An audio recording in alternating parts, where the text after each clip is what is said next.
안녕하십니까. 소개받은 신소연입니다.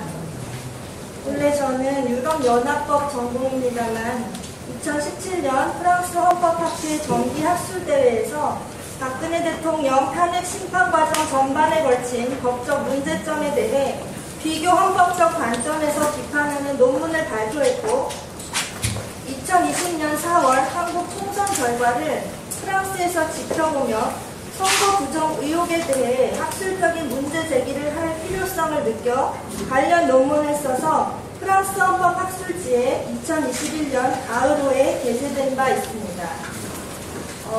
이것은 단순한 낙선자들의 선거 불복도 아니고 또 합리적 의혹에 대한 정당한 문제 제기인데 이것을 학자적 양심으로 그냥 두고 볼 수만 없다는 생각이 들어서 어떤 신진학자의 회기로 이 문제에 선착하게 되었습니다. 아마도 저의 이러한 이력 때문에 주최 측에서 저에게 발표를 요청해 주신 것 같습니다. 오늘 발표드릴 내용은 프랑스 헌법학술지에 실린 저의 논문 내용 일부와 최근 국내 학술지 게재를 목표로 제가 작성한 논문의 상당 부분을 발췌한 것임을 미리 밝힙니다. 오늘 발표는 선거의 공개성 원칙이 무엇인지, 그 중요성 및 헌법적 위치에 대해 먼저 간략히 소개해드리고 이러한 이론적 틀을 가지고 사전투표제의 어떠한 부분들이 이러한 선거의 공개성 원칙에 부합하지 않는지 짚어본 후 마지막으로 선거의 공개성 원칙을 강화할 수 있는 선거관리 및 선거제도의 개선 방안의 순으로 발표를 진행하도록 하겠습니다. 선거의 공개성 원칙이란 2009년 3월 3일 독일 연방헌법재판소 제2재판부가 전자투표기의 위헌 여부를 심판한 판례로부터 확립된 개념으로 선거를 준비하고 진행하는 과정에서부터 선거 결과를 산정하여 발표하는 것에 이르기까지 선거의 모든 중요한 과정들이 공개적으로 진행되어야 한다는 것을 의미하는데요. 독일 연방헌법재판소는 선거의 공개성 원칙을 확립한 이 판례에서 모든 국민은 선거의 핵심 단계를 특별한 기술적 예비 지식 없이도 신뢰할 수 있을 정도로 검증하고 이해할 수 있어야 하고 만약 선거권자가 자신의 투표가 조작 없이 기록되고 선거 결과 확정이 반영되었는지 여부 및 행사된 표가 전체적으로 어떻게 분류되고 계산되었는지에 대하여 신뢰할 수 있을 정도로 납득할 수가 없다면 공개적 감시라는 선거 절차의 핵심 구성 요소를 배제함으로써 헌법적 요청을 충족시키지 못한 것이다 라고 판시한 바 있습니다. 우리나라의 경우 선거의 공개성 원칙이 성문법화되어 있진 않으나 선거권을 규정한 헌법 제24조 고통평등 직접 비밀선거 원칙을 규정한 헌법 제41조 제1항 및 제67조 제1항 그리고 선거 공영제를 규정한 헌법 제116조 제1항이 선거의 공개성 원칙을 인정할 수 있는 헌법상 근거라고 할 수 있고 문헌과 판례에서도 선거의 공개성 원칙이 헌법적 지위를 지니고 있음이 전반적으로 인정됩니다.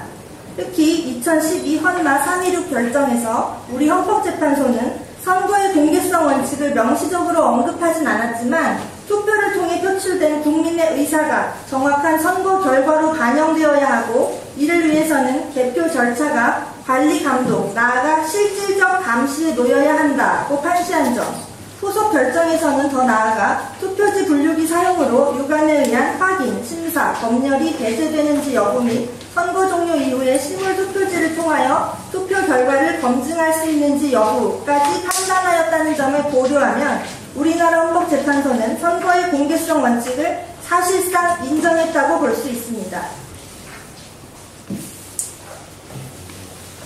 다음으로 선거의 공개성 원칙에 어긋나는 사전투표의 문제점을 QR코드의 사용, 선거인 명부와 절취된 일련 번호의 부재, 사전투표관리관의 개인도장 대신 인쇄날인으로의 가름 이렇게 크게 세 가지 문제로 나누어 살펴보겠습니다. 공직선거법 제151조 제6항에서 잘 아시는 바와 같이 사전투표에서 교부할 투표용지는 사전투표관리관이 사전투표소에서 투표용지 발급기를 이용하여 작성하게 하여야 한다. 이 경우 투표용지에 인쇄하는 일련 번호는 바코드, 컴퓨터가 인식할 수 있도록 표시한 막대 모양의 기호를 말한다. 의 형태로 표시하여야 하며 바코드에는 선거명, 선거구명, 관할 선거관리위원회명, 일련번호를 제외한 그 밖의 정보를 담아서는 아니 된다라고 규율하고 있습니다. 중앙선관위는 사전투표용지에 QR코드를 사용한 것과 관련한 여러 의혹에 대해 2022년 1월 7일 중앙선관위 홈페이지에 해명 자료를 다음과 같이 내놓았습니다.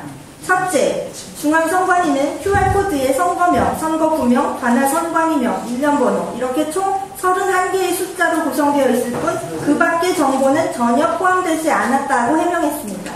또한 중앙선관위는 사전투표용지에 QR코드 사용을 정당화하기 위해 대법원에 판시를 덧붙였는데 대법원은 1차원 바코드가 표시하는 정보의 양이 제한적이어서 2차원 바코드를 사용할 필요가 있는 점을 들어 QR코드의 사전투표용지의 사용이 법률 위반으로 볼 수 없다고 하였습니다. 그러나 길이 56mm의 막대 모양 바코드도 31자리 숫자를 담을 수 있으며 사전투표용지의 폭은 100mm이기에 막대 모양 바코드는 사전투표용지에 충분히 들어갈 수 있는데 왜 굳이 QR코드를 사용하는지 의문일 뿐더러 21대 총선에 사용된 QR코드는 일본의 덴소 웨이브사 제품인데 덴소 웨이브사의 QR코드 중 일반 정보와 암호 정보를 나누어 저장하는 SQRC, 즉 암호화 QR코드가 존재한다고 합니다. 만약 중앙선관위가 사용한 QR코드가 SQRC일 경우 공직선거법이 정한 4종류의 자료를 31자리 숫자로 저장하는 것 이외에 투표자의 주민등록번호를 암호화하여 별도로 저장할 수 있는 가능성이 존재하며 암호화하여 숨겨놓은 투표자의 주민등록번호를 인식하기 위해서는 주민등록번호를 암호화할 때 사용한 키값, 즉 일종의 비밀번호를 SQRC 전용 스캐너 프로그램에 입력해야 하는데 따라서 일반 국민들이 이를 알아낼 방법은 없다는 점으로 인해 중앙선관위의 해명에도 불구하고 부정선거와 QR코드의 연관성에 관한 국민적 의혹은 여전히 남아있습니다.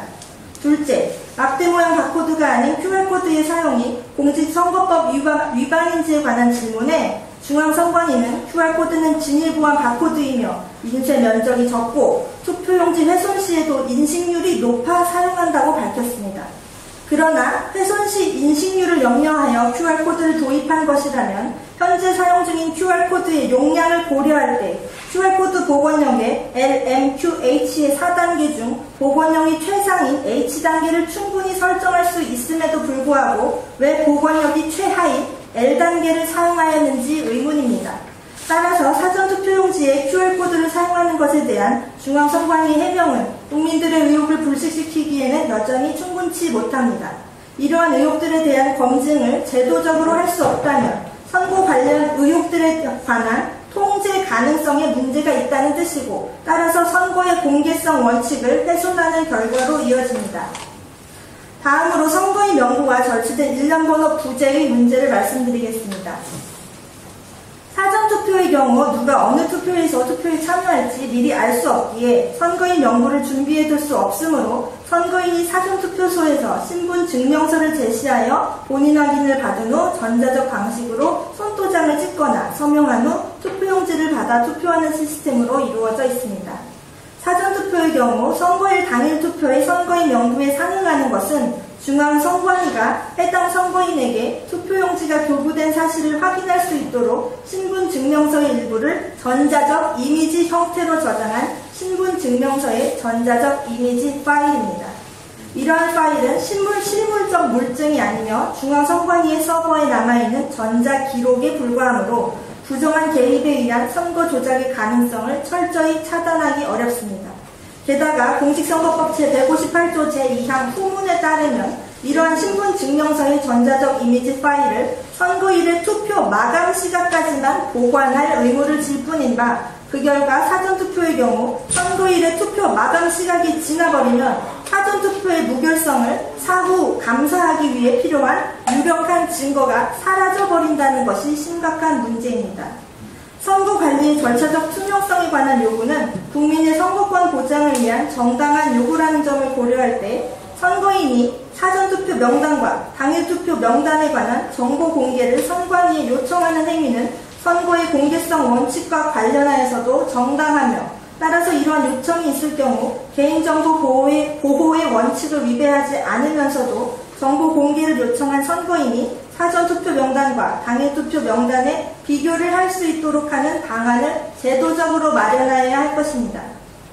공직선거법 제150조 제10항은 투표용지에는 일련 번호를 인쇄하여야 한다라고 규정하고, 공직선거법 제158조 제3항은 사전투표의 경우 일련 번호를 떼지 아니하고 투표용지를 도구하도록 규정하고 있는데, 결국 투표용지에 인쇄된 일련 번호는 절취되지 못한 채 고스란히 투표함에 들어가게 됩니다. 이는 총 투표자의 숫자를 확인할 수 있는 또 다른 수단인 절취된 일련 번호지가 사전투표의 경우에는 존재하지 않는다는 뜻입니다. 다시 말해 사전투표에서는 투표 종료 이후 투표함에 들어있는 사전투표용지의 총 숫자가 과연 정당한 것인지 검증할 수 있는 수단이 존재하지 않는 셈입니다. 따라서 현재 이러한 사전투표제는 선거의 공개성 원칙을 명백히 훼손한다고 할 수 있습니다. 공직선거법은 투표관리관이 투표용지 확인란에 자신의 도장을 찍은 후 신분을 확인한 선거인에게 투표용지를 교부하도록 규정합니다. 공직선거법이 투표용지에 사전투표관리관 자신의 도장을 날인하도록 규정한 이유는 투표관리관이 자격 있는 선거인 한 명당 투표용지가 한 장 교부되었다는 사실 및 해당 선거인이 한 개의 투표용지에 한 개의 선거권을 행사하여 기표하였다는 사실을 증명하기 위함인데요. 당일 투표의 경우 투표관리관이 도장을 직접 날인하여 교부하지만 사전투표의 경우 중앙선관위가 2014년 1월 17일 공직선거관리규칙 제84조 제3항을 신설하여 사전투표용지에 날인할 사전투표관리관의 도장을 사전투표관리관의 사인 대신 인쇄 날인으로 가름할 수 있도록 규정한 이후 2022년 3월 대선은 물론 지난 6월 지방선거까지 인쇄 날인이 사전투표관리관의 사인 대신 사전투표용지에 찍힌 채로 교부되었습니다. 여기서 만약 제3자가 사전투표관리관 몰래 사전투표 발급기를 작동하여 사전투표관리관의 도장이 인쇄 날인된 사전투표용지를 인쇄한 후 기표하고 이를 투표함에 집어넣더라도 사전투표의 경우 참여 투표자의 총수를 검증할 수 있는 실물적 물증이 존재하지 않기 때문에 선거 후 당일 사전투표관리관은 물론이고 중앙선관위나 각급 선관위는 부정한 투표용지를 확인할 방법이 없게 되고, 따라서 사전투표의 무결성을 검증할 수단이 없게 됩니다. 그러므로 사전투표관의 도장이 인쇄 날인된 사전투표용지를 사용하는 것은 공직선거법 제158조 제2항을 정면으로 위법한 선거관리일 뿐만 아니라 이와 관련한 의혹을 검증할 수 없게 만들기 때문에 선거의 공개성 원칙 위반이라는 결과를 낳습니다.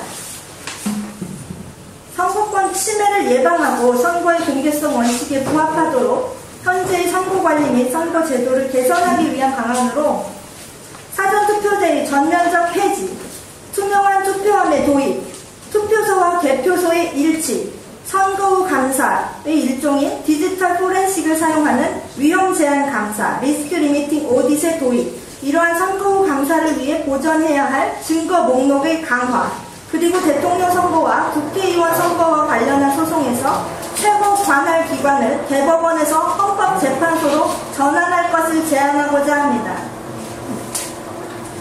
먼저 사전투표 폐지입니다. 사전투표제를 옹호하는 사람들은 사전투표제가 투표율을 높이고 투표의 편의성을 증대시킨다는 장점이 있다고 주장합니다. 그러나 사전투표제의 연원이 투표 편의를 제공하여 참정권을 확대하려는 목적보다 선거 부정 방지에 1차적 목적이 있었던 부재자 우편 투표에서 이어져 왔다는 사실을 감안할 때 투표의 편의성 증진에 앞서 부정선거 의혹이 일어나지 않도록 관리하는 것에 더 중점을 두어야 할 필요가 있습니다. 또한 사전투표제는 사전투표 마감 이후에 후보자가 사퇴하는 경우 사전투표는 무효표가 되어 국민의 참정권을 침해하고 사전투표를 실시하지 않았다면 지출되지 않아도 될 막대한 국민 세금이 낭비되어 국민 부담을 가중시키는 점 등의 단점이 존재합니다. 따라서 앞서 살펴본 우리나라 사전투표제의 운영 방식을 혁신적으로 개선하지 못할 바에야 차라리 이러한 사전투표제를 전면적으로 폐지하고 투표율 제고를 위한 다른 방안으로서 선거일 연장 및 선거일 투표시간 연장을 하는 것이 선거의 공개성 원칙을 강화하는 데에 더 유용할 것입니다. 맞습니다. 게다가 선거 당일 4, 5일 전에 실시된 폐지하고 선거일을 연장하게 되면 사전투표 이후 개표 시점까지 사전투표함을 보관하고 감시해야 했던 비용 또한 크게 절감되어 국고 손실을 줄이는 경제적 효과까지 기대할 수 있을 것입니다. 또한 사전투표제를 폐지하고 선거일을 연장한다면 연장된 기간을 포함한 모든 선거일 동안 동일한 선거관리 방식, 즉 선거인 명부, 절취된 일련번호, 막대 모양 바코드 등을 사용함으로써 선거 관리의 연속성, 체인 오브 커스티디를 확보할 수 있고 이는 선거의 공개성 원칙의 강화로 이어질 수 있습니다. 단, 연장된 선거일을 모두 공휴일로 정할지, 하루만 공휴일로 정할지는 좀 더 다각도의 논의가 필요할 것입니다. 또한 선거 때마다 부정선거 의혹을 불러일으키는 대상으로 늘 언급되는 것이 투표 보관함과 공인지인 만큼 프랑스의 사례처럼 투표함을 투명한 플라스틱 투표함으로 전구 교체하여 투표 시작부터 개표 완료까지 투표함 속의 투표 용지를 유권자가 육안으로 직접 감시하는 것이 가능한 시스템을 도입함으로써 선거의 투명성을 높이고 결과적으로 선거의 공개성 원칙의 강화를 기대할 수 있습니다. 물론 투명 투표함을 도입할 경우 비밀 투표를 보장하기 위해 선거인은 투표용지를 별도의 봉투에 담아 넣어야 할 것입니다. 프랑스에서 투명 투표함은 투표가 끝나도 다른 곳으로 옮겨지지 않으며 투표 마감 선언과 함께 선관위 직원들과 시민 대표들이 투표가 이루어졌던 바로 그 장소에서 개표에 들어갑니다.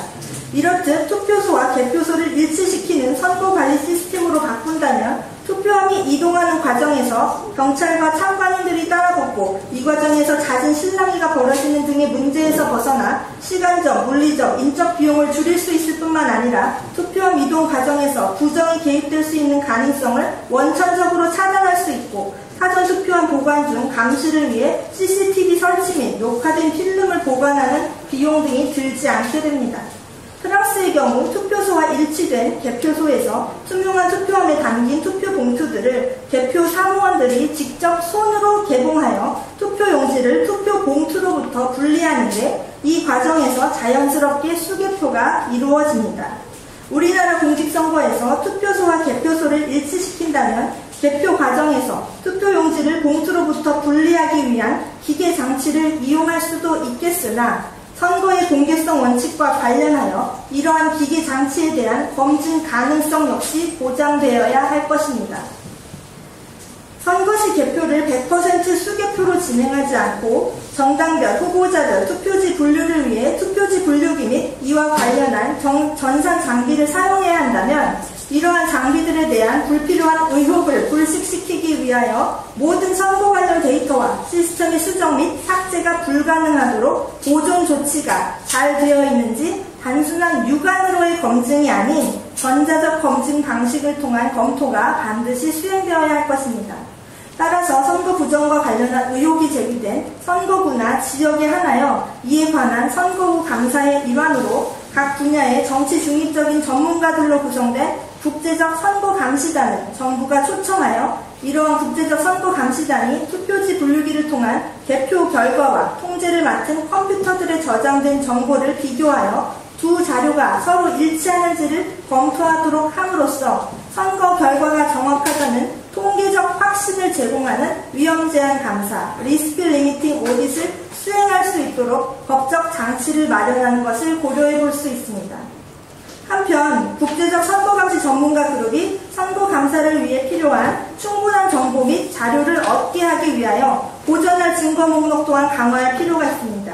선거에서 어느 단계이든 전산 기계장치를 사용하는 경우 이러한 기계장치의 작동 시스템에 내재된 위험의 중요성을 감안할 때 위험 제한 감사를 실시함에 있어서 선거에 사용된 컴퓨터에 저장된 정보, 활용된 하드웨어 및 소프트웨어 시스템, 사용된 프로그램의 소스 암호 등 중앙 전산 서버를 증거로서 검토하는 것은 필수적입니다. 만약 정부에 의해 초청된 국제적 선거 감시 전문가 그룹이 실시한 위험 제한 감사를 통해 선거 부정이 발견될 경우 앞서 언급한 증거 자료들을 보존하는 것은 공익적 가치가 크다 할 것이며 선거 부정이 발견되지 않는 경우 역시 선거의 무결성을 확인할 수 있었다는 공익적 가치가 크다 할 것입니다. 선거의 공개 공개성 원칙의 주요 내용인 선거의 통제 가능성 또는 검증 가능성을 제고하기 위하여 선거 쟁송기관을 현재의 대법원에서 헌법재판소로 전환하는 문제 역시 검토할 필요가 있습니다. 우리나라의 경우 선거소송을 담당하게 될 고위법관이 선관위의 위원장을 겸직하는 관행이 있습니다.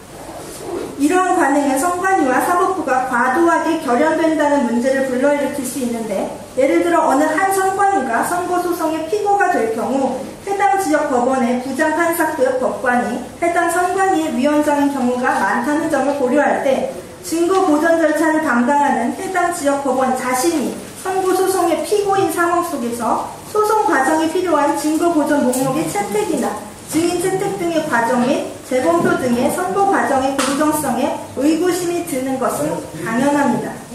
또한 선거소송은 대법원에서 접수하여 단심제로 진행되는데, 선거소송의 피고인 중앙선관위 위원장이 관행적으로 대법관 중에서 임명된다는 점을 고려할 때 이러한 선거소송이 과연 공정하게 진행될 수 있을지 일반적 상식으로는 납득이 가지 않습니다. 반대로 선관위가 선거소송의 원고가 되는 경우도 마찬가지인데요. 선관위의 고발로 검찰이 기소하게 되면 해당 사건에 관한 선거재판을 다시 사법부가 맡게 된다는 점에서 그러합니다.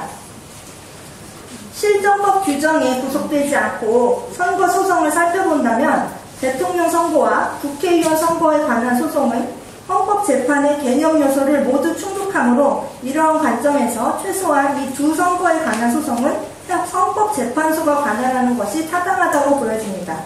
헌법재판소의 관할 사항으로 선거소송을 포함시키기 위한 방안으로는 헌법 개정을 통한 방안과 헌법 개정 없이 법률을 통해서 헌법재판소에 선거재판권을 부여하는 방안 두 가지 모두를 고려해 볼 수 있을 것입니다. 이제 발표의 결론을 맺겠습니다. 선거의 공개성 원칙에 비추어 볼 때 현재 우리나라의 공직선거 투개표 관리 및 사전투표제는 여러 문제점을 갖고 있음을 확인하였습니다. 선거 관리는 선거 제도들 못지않게 혹은 보다 더 직접적인 의미에서 민주주의 가치를 보존하고 대의제 민주주의의 실질적 운영을 담보하는 중요한 제도적 작용인 바, 선거관리 부실사항들을 선거의 결과에 영향을 미칠 수 없는 단순한 실수 등으로 가벼이 여기는 행태는 우리나라 민주주의의 발전을 위해 지양되어야 할 것입니다. 또한 앞서 언급한 사전투표제의 문제점을 획기적으로 개선할 수 없다면 차라리 이를 폐지하고 사전투표제의 도입 목표였던 투표율의 제고를 위한 다른 방안으로 선거일과 선거일 투표 시간의 연장을 위한 법률을 마련할 필요가 있습니다. 신속한 선거 결과의 도출은 헌법적 요청이 아니며 신속한 선거 결과를 도출하기 위해 전산 기계장치 등을 사용하는 것이 선거의 공개성 원칙에 대한 예외가 될 수 없다고 엄격하게 판단한 독일 연방헌법재판소의 해석과 같이 우리나라도 선거의 공개성 원칙을 엄격히 적용하여 선거관리의 전 과정에 대한 선거의 공개성 원칙을 강화하기 위해서 선거에 사용되는 투표지 분류기를 포함한 각종 전자장치들, 데이터 처리 기술 및 컴퓨터 보안 기술 등에 관한 전자적 검증, 즉 디지털 포렌식을 의무화하는 공직선거법 개정이 필요하다 할 것입니다. 또한 선거의 통제 가능성을 보장하기 위해 선거소송에 있어서 최고 관할기관을 현재의 대법원에서 헌법재판소로 전환하기 위한 법적 장치가 마련되어야 할 것입니다. 이상으로 발표를 마치겠습니다. 경청해 주셔서 감사합니다.